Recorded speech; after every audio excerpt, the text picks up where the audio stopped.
তাকে আর দোতলায় আসতে দেওয়া হলো না। প্রত্যেকটা দোতলা যে রুমগুলা সেটাতে সব জিনিসপত্র উল্টে পাল্টে তারা সার্চ করলেন।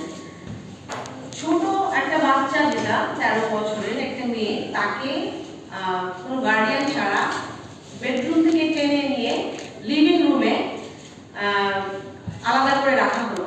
এবং এতটাই প্যানিক ছিল বাচ্চাটা, আমাদের সাথে যে সহকারী ছিল বাসায় তাকে জড়িয়ে ধরে রেখেছিল সানিয়া। এবং এইভাবে করে আসলে কোনো ইউনিট বা কোনো প্রশাসনের কোনো ইউনিট কি আসলে এইরকম আচরণ করতে পারেন কিনা, এটা আমার আসলে জানার অনেক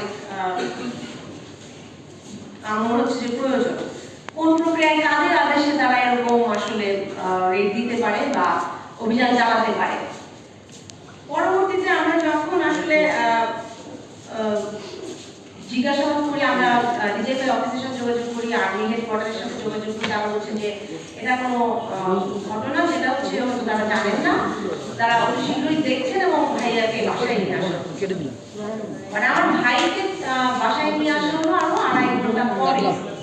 এবং তার কাছ থেকে যখন যেটা জানতে পারলাম যে একটা কাগজের মধ্যে নাম্বার অফ অ্যালিগেশন দিয়ে তার এমন কোনো অপরাধ নাই যেটা সেখানে লেখা নাই, মানে list of number of allegation দিয়ে তাকে বলা হচ্ছে ওখানে সাইন করতে। তাকে ক্যাম্পে নিয়ে গেল, যেটা হচ্ছে তেজগাঁয়ে কৃষি ইনস্টিটিউটের আর্মি ক্যাম্পে।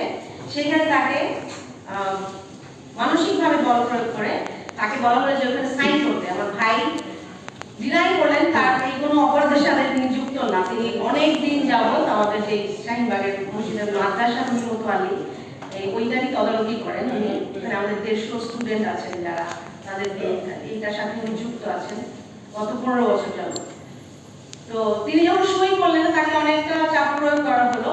এবং আমরা যখন যোগাযোগ করছিলাম আর্মিদের সাথে, তারা রেসপন্স করছিল যে কোনো ভুল হয়েছে বা কোনো ভুল তথ্যের ভিত্তিতে এই ঘটনাটা ঘটেছে, তাদের আমার ভাইকে নিয়ে আসছে। এবং আমরা পরবর্তীতে দেখলাম যে 5:30 নাগাদ একজন অফিসার এসে বাড়ির এখানে ভাইকে দিয়ে গেল আমাদের এখানে।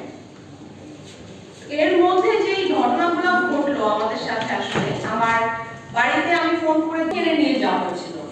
এবং আমার বাড়ির ছোট বাচ্চা আর একটা কেয়ারটেকার ছিলেন, বাড়ির কারো হাতে ফোন ছিল না, মানে তাদের ফোনগুলো কেড়ে নেওয়া হয়েছিল, আমরা যোগাযোগ করতে পারছিলাম না তাদের সাথে। তার পরবর্তীতে যেটা করলো যে প্রত্যেকে আমাদের পরবর্তী যে বিল্ডিং এ আমি তাকে সিকিউরিটিকে জিজ্ঞেস করা হলো আমি কোথায়, আমি সঞ্জিতা ইসলাম তুলি কোথায় এবং পরিবারের আরো মানুষজন